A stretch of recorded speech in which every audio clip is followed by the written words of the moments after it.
All right, again, welcome. My name is Trey Bryant. It's really Tracy, but I go by Trey. And I am the owner of Renew Life Properties, LLC.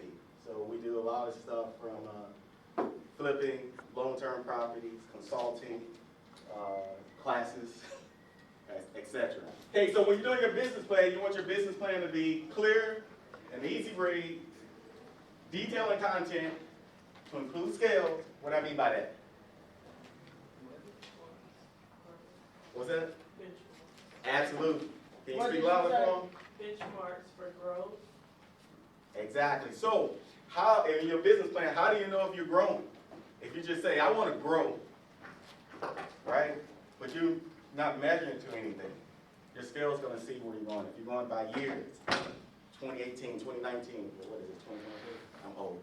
2024, 2025, see where you got. So you want those in your business plan. How often are you going to review your business plan? At least yearly. Yes, at least annually. At least. How often I review mine when I got started? Every quarter.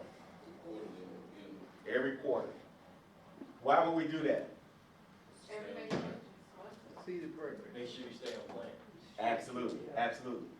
Now, you also want to make sure it's sustainable. So if you're reviewing your stuff quarterly, isn't that kind of connected and making sure you're sustainable?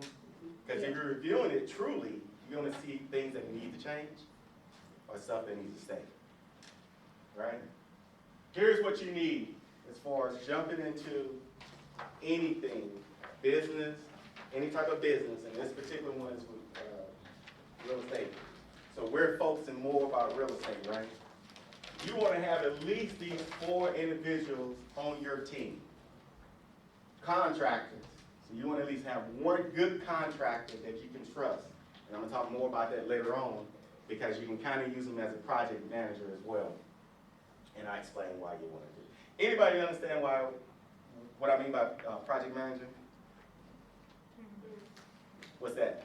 This person who basically manages your projects, basically, or, and they oversee everything so that way you have more time to, do all of the things that are on the back end, and also, they kind of keep everything aligned for you, as far as, your building and things like that, and your contractors are more knowledgeable, about what goes into homes and properties versus the average person. So who's your project manager when you're getting started? You. Exactly. Exactly. So what I mean by if you have a good contract, you get a good relationship with a contractor, a general contractor, then you can kind of build that up and get that trust to where it's like, all right, man, can you check this out? Can you check this out? They'll feel sorry for you anyway getting started, and they start doing it. You get someone that's good, they eventually over time become what? Your project manager. Project manager. Then you just contact them. Who knows what operating agreement is? It's structuring your business and telling you how you're gonna go about doing everything. About doing everything in what? Or it's like, what your plan is.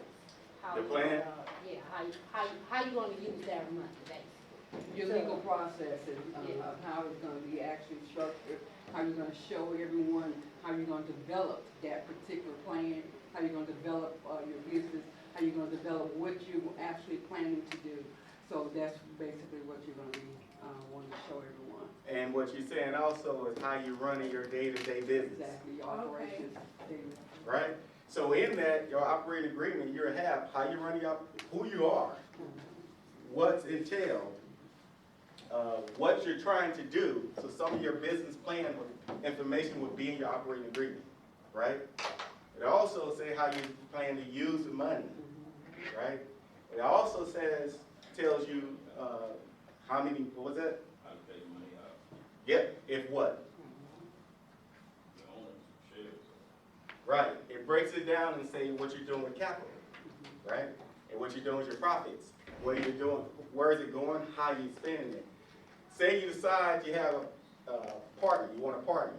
Will your operating agreement list that, how you plan, who your partner is, how you plan on who has what percentages, and what needs to be done, right, on a day-to-day operation. It also tells you about how your meetings, how often you have your meetings. It also tells you how often you're gonna do an audit of yourself. In addition, it'll tell you what you're gonna do as far as, if you decide, well, it also has how you're doing your taxes as well, which is somewhat important, right?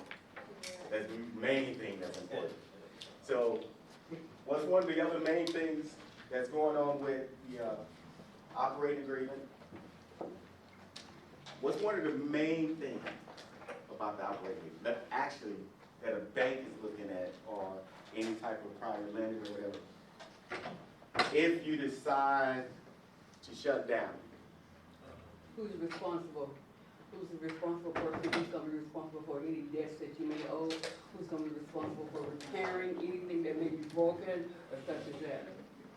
and Well, if we're, what did you just say? Where the money go? yeah, Right, what do you mean by that? Who's the beneficiary? Any fund, insurance, And what else? Now we think about the bank. where the money go? If you're the bank, what are you worried about? who's gonna pay their, who's gonna pay their loan? Right, right. So do you think the operating agreement's gonna list who gets paid, how they get paid, and more importantly, when they get paid? Exactly. So if you're a bank, what do you want on the operating agreement? What are you gonna look for? I just said it, didn't I? Who gets paid first? Now, if you're the bank, what do you wanna get, who do you think, right? So your operating agreement, if we ever get this started, right, the operating agreement, I have a copy of that to show you that your bank is gonna wanna know, am I getting paid first or am I getting paid last? I need people to know what a turnkey house is. It's ready to. Ready to move into, right? Is that what we want when we're doing investment? No, because you're losing money. Exactly. So if some folks don't want to do much, and they're like, I only want to do a little bit, well, you're gonna pay more. So what does that mean? Your return on investment is gonna be less. Exactly. So to answer your question, it depends. If you got a cheaper home, then your return on investment quick. You can say, oh, 3 years, I can flip this and I'm good. Because if you got long term, you eventually turn to flip. You'll eventually turn your rental into a flip. How many people think you want to keep your rental house for 20 years? How many people say you want to keep it for about 17 years? I mean 10 years. Say 7 or 10 years. Yeah, What you say? I say 10. Why? Well, first of all, when you understand the market and the value, then the equity in the home you can get after 10 years back. Mhm. And through your credit rating, Mhm. you're able to purchase a home 25% more value than the home you just sold. Correct.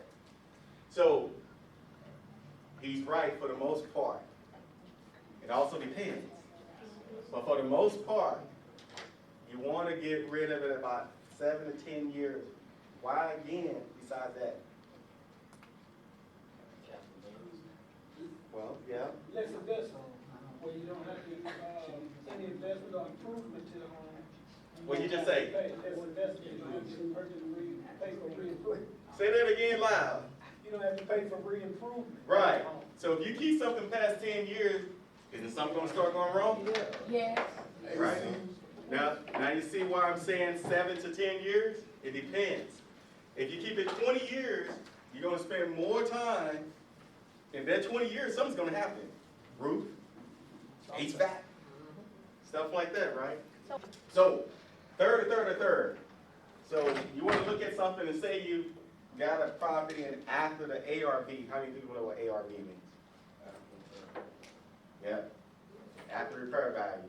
So say if you got a property and it's like 100, let's make math easy, $99,000, right? Is what it costs, or what it'll be if after you repair, right?